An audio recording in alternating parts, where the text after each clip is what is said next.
ఓం శ్రీ గురుభ్యో నమః.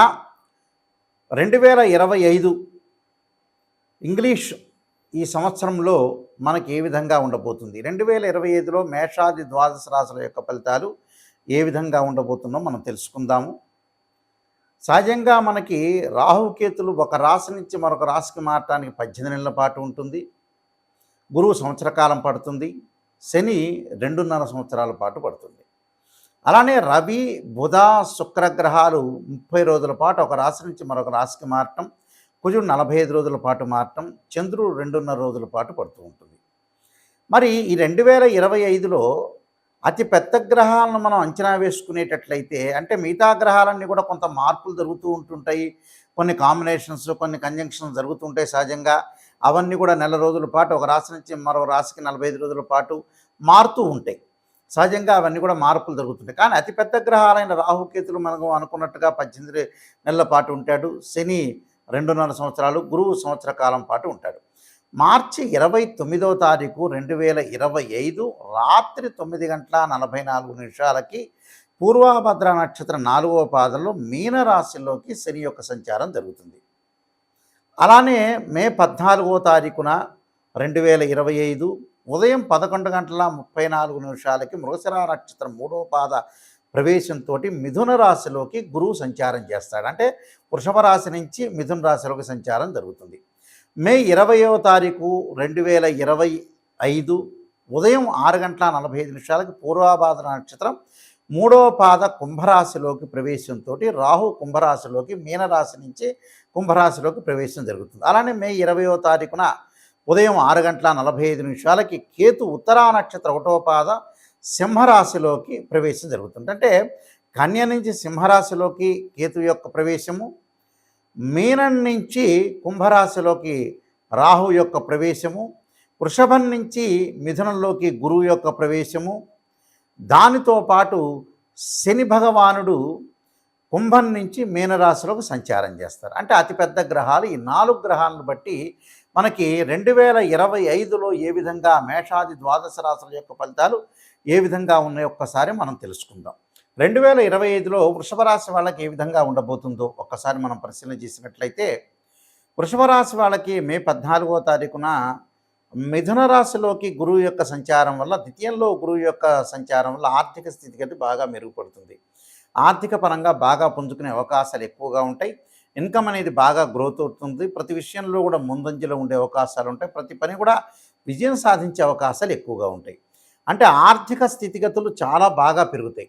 అయితే అవమానాలు కూడా జరిగే అవకాశాలు బాగా ఎక్కువగా ఉంటాయి. కానీ ఆర్థిక స్థితిగతుల విషయంలో కానీ, ఎకనామిక్ గ్రోత్ కానీ, అంటే వృత్తి, ఉద్యోగ, వ్యాపార రంగాల్లో ఎవరైతే ఉద్యోగం చేస్తుంటారో, సహజంగా వ్యాపారం చేస్తుంటారు, చిరు వ్యాపారులు ఉంటారు, చిన్న వ్యాపారులు ఉంటారు, సినిమా యాక్టర్లు ఉంటారు, రాజకీయ నాయకులు ఉంటారు, వీళ్ళందరికీ కూడా ఆర్థిక పరంగా ఆదాయం బాగా పెరుగుతుంది. దీనికి కారణం ఏంటంటే అతిపెద్ద గ్రహమైన గురువు బాగుండటం జరుగుతుంది.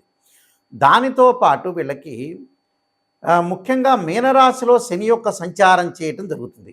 శని 11వ స్థానంలో ఉంటాడు. 11వ స్థానంలో శని మార్చి 29వ తారీఖున శని మీనరాశిలో సంచారం చేయటం వల్ల కూడా ఆర్థిక పరంగా లావాదేవీల విషయంలోనే కాకుండా నూతన వ్యాపారాలు చేస్తారు. వ్యాపారంలో పెట్టుబడులు బాగా కలిసి వచ్చే అవకాశాలు ఎక్కువ ఉంటాయి.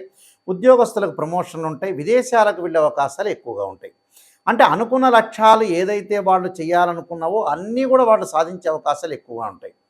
ఎందుకంటే అతిపెద్ద గ్రహాలైన గురువు, శని మంచి స్థానంలోకి రావటం అనేది ఎప్పుడూ కూడా ఒక రాశికి 30 సంవత్సరాల కాలం పడుతూ ఉంటుంది. ఆ 30 సంవత్సరాల్లో ఇప్పుడు ఈ వృషభ రాశి వాళ్ళకు వచ్చింది.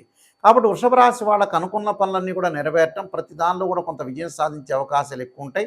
అలానే ప్రయాణాలు చేస్తారు. వాళ్ళు కలలు కనే కలలన్నీ కూడా కలలుగా మారకుండా వాళ్ళకు అనుగుణంగా వాళ్ళు తయారు చేసుకునే అవకాశాలు ఎక్కువ ఉంటాయి. అంటే వాళ్ళు గృహ నిర్మాణం చేపట్టే అవకాశాలు ఎక్కువగా ఉంటాయి. విలువైన ఆభరణాలు కొనుగోలు చేస్తారు. ప్రతి పనిలో కూడా విజయం సాధించడం ఒకటి. అలానే సరైన సమయంలో సరైన నిర్ణయాన్ని తీసుకుని ముందుకు వెళ్ళే అవకాశాలు ఎక్కువగా ఉంటాయి. అలానే వస్తువులు కొనుగోలు చేస్తుంటారు. విదేశాలకు వెళ్ళటం, పిల్లల యొక్క చదువులు, పిల్లలకి ఏదైతే చేయాలో సంస్కారాలు అంటారు కొన్ని, అంటే సంస్కరణలు అంటారు. అంటే వాళ్ళ యొక్క పిల్లల యొక్క వివాహాలు కానీ, చదువులు కానీ, వాళ్ళ యొక్క ఆభరణాలు కానీ ఇలాంటివన్నీ కూడా కొనుగోలు చేసి ముందుకు వెళ్ళే అవకాశాలు ఎక్కువగా ఉంటాయి. అంటే ప్రతి దానిలో కూడా విజయం సాధించే అవకాశాలు ఎక్కువగా ఉంటాయి శుభరాశి వాళ్ళకి. దానితో పాటు మంచి వాహనాలు కొనుగోలు చేస్తారు, లగ్జరీ వాహనాలు. అంటే లగ్జరీ వాహనాల్లో తిరగటమే కాకుండా వాహనాలు కొనుగోలు చేయటం కూడా జరుగుతుంటుంది వీళ్ళకి. అలానే ఎలక్ట్రానిక్ గూడ్స్ కొనుగోలు చేస్తారు, బంగారు ఆభరణాలు. అలానే వివాహం కాని స్త్రీ పురుషులకు ఎవరైతే ఉంటారో మంచి సంబంధాలు వచ్చే అవకాశాలు ఎక్కువ ఉంటాయి. అంటే వాళ్ళకి ఏదైతే అనుగుణంగా సంబంధం అనేది కావాలనుకుంటారో అలాంటి సంబంధం అనేది కోరిక తగ్గట్టుగానే వాళ్ళ కోరికలు ఫలించే అవకాశాలు ఎక్కువగా ఉంటాయి. మనం ఒక కోరిక అనుకుంటాం, ఆ కోరిక ఫలించాలంటే ఏంటంటే ఆ సమయం రావాలి అంటాం మనం. ఆ సమయం అనేది వీళ్ళకి వచ్చింది, ఆ సమయంలో వీళ్ళకి మంచి జరిగే అవకాశాలు ఎక్కువగా ఉంటాయి. కాబట్టి ఇక్కడ గురువు వల్ల శని వల్ల చాలా మంచి మేలు జరిగే అవకాశాలు వృషభ రాశి వాళ్ళకు ఉంటుంది. కాబట్టి ఇక్కడ వృషభం, మిథునం, కర్కాటకం, సింహం అంటే సింహరాశిలో కేతు యొక్క సంచారం అంటే తల్లి యొక్క ఆరోగ్యాన్ని చాలా జాగ్రత్తగా ఆలోచన చేయాలి. తల్లి యొక్క ఆరోగ్యము, తల్లి తరఫున బంధువుల ద్వారా కూడా కొన్ని అవమానాలు జరిగే అవకాశాలు ఎక్కువగా ఉంటాయి. ఆరోగ్యపరంగా ఇబ్బందులు కలిగే అవకాశం అనేది వీళ్ళకి లేదు, ఆరోగ్యపరంగా అనుకూలంగా ఉంటుంది. వృషభ రాశి వాళ్ళకి మనం చూసుకునేటట్లయితే రాహువు కుంభరాశిలో సంచారం చేస్తాడు. రాహు కుంభరాశిలో సంచారం చేయడంలో దశమ స్థానంలో ఏదైతే రాహు యొక్క ఫలితం వల్ల ఉద్యోగస్తుల విషయంలో కానీ, మన పక్కనుండే అసిస్టెంట్స్ కానీ, క్లర్కలు ఎవరైతే ఉంటారో ఉద్యోగస్తుల విషయమే కాకుండా మన దగ్గర కింద పనిచేసే వ్యక్తులు ఉంటారు, మన తోటి కొలీగ్స్ కూడా ఉంటారు. అలాంటి వాళ్ళ విషయంలో కొద్ది జాగ్రత్తగా ఉండాలి. అన్ని రహస్యాలన్నీ కూడా వాళ్ళకి చెప్పొద్దండి. ఆ రహస్యాల వల్ల మనకి ఇబ్బందులు కలిగే సూచనలు ఉంటాయి. కాబట్టి వీళ్ళకి 65% చాలా అద్భుతంగా ఉందని చెప్పుకోవచ్చు. మీరు అన్ని నూతన వ్యాపారాలు కానీ, వివాహాలు కానీ, గృహ నిర్మాణం చేపట్టడం కానీ, పిల్లల యొక్క చదువుల విషయంలో కానీ, స్త్రీలకి నూతన అభిప్రాయాలు బాగా పెరుగుతుంటాయి. విద్యార్థులకు కూడా చదువులో ఆసక్తి చూపిస్తారు, చదువు పట్ల విశ్వాసాన్ని ఎక్కువగా చూపించడం ఒకటి, పోటీ పరీక్షల్లో ఎదుర్కోవటం ఒకటి, గవర్నమెంట్ జాబ్ అప్లై చేసే వ్యక్తులకు కూడా మంచి గవర్నమెంట్ జాబ్ రావటం ఒకటి, నిరుద్యోగులకు మంచి ఉద్యోగాలు వచ్చే అవకాశాలు కూడా బాగా ఎక్కువగా ఉన్నాయి. అంటే టోటల్గా వీళ్ళకి వృషభ రాశి వాళ్ళకి చాలా అనుకూలంగా ఉన్నాయి. కేవలం అవమానాల విషయంలోనే కొంత ఆచితూచి అడుగు వేయండి, సరైన నిర్ణయం తీసుకోండి. ఎలా పడితే అలా మాట్లాడొద్దండి. గ్రాస్పింగ్ పవర్ ఉంది కదా అని ఎక్కువగా మాట్లాడితే కూడా ఇబ్బందికరమైన వాతావరణం రాకుండా చాలా జాగ్రత్తగా అనుసరించి నేను చెప్పిన రెమెడీస్ అనేవి మీరు పాటించి ముందుకెళ్ళండి, మీ మంచి జరిగే అవకాశం ఖచ్చితంగా ఉంటుంది.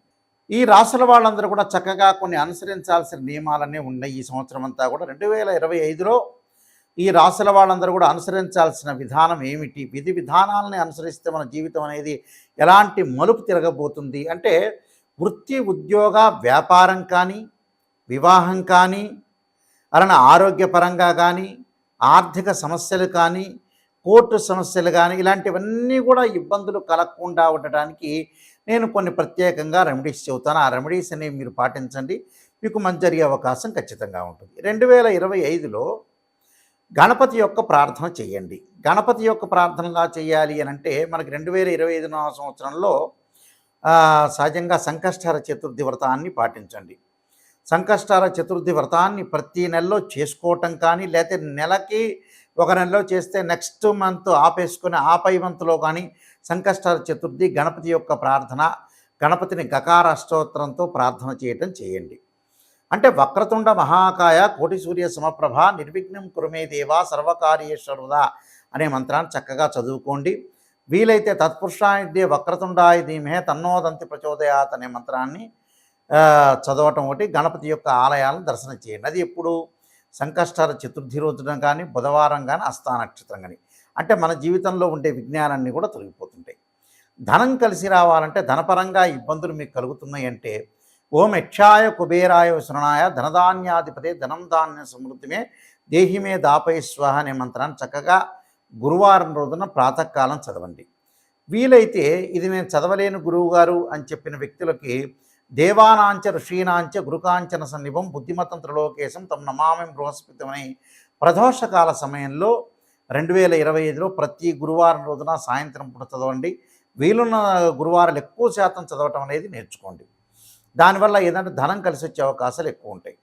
రుణబాధలు ఉన్న వాళ్ళు 2025లో ఖచ్చితంగా ఒక అర కేజీ బెల్లం బుధవారం రోజున కానీ, సోమవారం కానీ దానం చేయండి. దానితో పాటు ముఖ్యంగా వీలైతే శనివారం రోజున నల్ల నువ్వులు దానం చేయటం, ఆదివారం రోజున మినుములు, అలానే శనివారం రోజున ఉలవలు, గురువారం రోజున శనగలు దానం చేయటం అనేది మర్చిపోవద్దండి. చేసిన తర్వాత ఏదైనా సరే మంగళవారం వస్తుంటుంది మనకి. అంటే మంగళవారం రోజున కానీ, వీలైతే మృగశిర, చిత్త, ధనిష్ట నక్షత్రం రోజుల్లో కానీ కందులు దానం చేయండి. కందులు దానమే చేయటంతో పాటు చక్కగా కందుల్ని ముందు రోజున నానబెట్టి ఆవుకు పెట్టడం అనేది కూడా నేర్చుకోండి. అలానే వాహన ప్రమాదాలు ఇవన్నీ కూడా కలగకుండా ఉండాలంటే ఖచ్చితంగా సుబ్రహ్మణ్య స్వామి యొక్క ఆరాధన చేయండి. తత్పురుషా విద్యే మహాసేనాయ ధీమే తన్నో షణ్ముఖ ప్రచోదయాత్ అనే మంత్రాన్ని చక్కగా చదవండి. కోర్టు సమస్యలు కూడా మీకు పరిష్కారం జరిగే అవకాశాలు ఖచ్చితంగా ఉంటాయి. అలానే వివాహం కాని స్త్రీ పురుషులు ఎవరైతే ఉంటారో వాళ్ళందరూ కూడా తప్పకుండా సీతారాముల యొక్క కళ్యాణంలో కానీ శివపార్వతుల యొక్క కళ్యాణంలో కానీ పాల్గొనండి. అలానే శ్రీ వల్లీదేవి సమేత సుబ్రహ్మణ్య స్వామి యొక్క కళ్యాణంలో పాల్గొంటే కూడా మీకు కళ్యాణం జరిగే అవకాశం ఖచ్చితంగా ఉంటుంది. దీనితో పాటు విద్యార్థులు ఖచ్చితంగా విద్యలో వెనకబడి ఉన్నట్లయితే దక్షిణామూర్తి స్తోత్ర పారాయణం చేయండి. అలానే సరస్వతీ దేవం ఆలయాన్ని సందర్శన చేయటం అనేది మర్చిపోద్దండి. అంటే ఇవన్నీ కూడా ఆరోగ్యపరంగా ఇబ్బందులు కలిగే వ్యక్తులు కూడా శరీరే జర్జరీభూతే వ్యాధిగ్రస్తే కలేబిరి ఔషధం జాహ్నవీతూయం వైద్యో నారాయణ హరి అనే మంత్రాన్ని చక్కగా చదువుకోండి. నువ్వుల నూనెతోటి శివుడికి అభిషేకం చేయండి. చేస్తే కూడా ఆయు ప్రమాణం పెరిగే అవకాశం ఖచ్చితంగా ఉంటుంది. అలానే ప్రతి విషయంలో కూడా ముందంజలో ఉండాలంటే ఖచ్చితంగా కొన్ని నియమాలనేవి పాటించండి. ఆ నియమాల్లో ముఖ్యంగా నేను కొన్ని విషయాలు స్పష్టంగా తెలియజేస్తున్నాను. అవన్నీ కూడా మీరు పాటించి ముందుకెళ్తే మీకు మంచి జరిగే అవకాశం ఖచ్చితంగా ఉంటుంది. ఇలాంటివన్నీ కూడా మీకు అన్నీ కూడా దోషాలన్నీ తొలగిపోవాలంటే ఖచ్చితంగా ఏదైతే మీకు బాధలన్నీ ఉంటాయో ఆ బాధలన్నీ కూడా తొలగటానికి ప్రత్యేకంగా నేను ఒక పుస్తకాన్ని రాశాను. అది రాజమండ్రి మోహన్ పబ్లికేషన్ వాళ్ళు బృహత్ పరిహార సింధు అని మంత్ర యంత్ర తంత్ర రెమెడీస్ అనే పుస్తకం ఉంది. ఆ రెమెడీస్ అనే పుస్తకంలో చక్కగా మీరు అన్ని మీకు ఏదైతే ఈతి బాధలు అనేవి ఉంటాయో రకరకాల ఆరోగ్యపరంగా కానీ ఉద్యోగపరంగా కానీ వివాహపరంగా కానీ ఇబ్బందులు కలిగిన వ్యక్తులు ఎవరైతే ఉంటారో వాళ్ళందరూ కూడా చక్కగా ఆరోగ్యం పెంపొందించుకోవాలి, ధనం కలిసి రావాలి, పిల్లల యొక్క పెళ్ళిళ్ళు కావాలి, చదువులు ఉండాలి, రకరకాల సమస్యలు మనుషులు బాధపడుతూ ఉన్నారు. ఆ సమస్యలన్నిటికి కూడా మనకి మంచి ఆధారంతో ఉన్న పుస్తకాన్ని నేను తయారు చేశాను.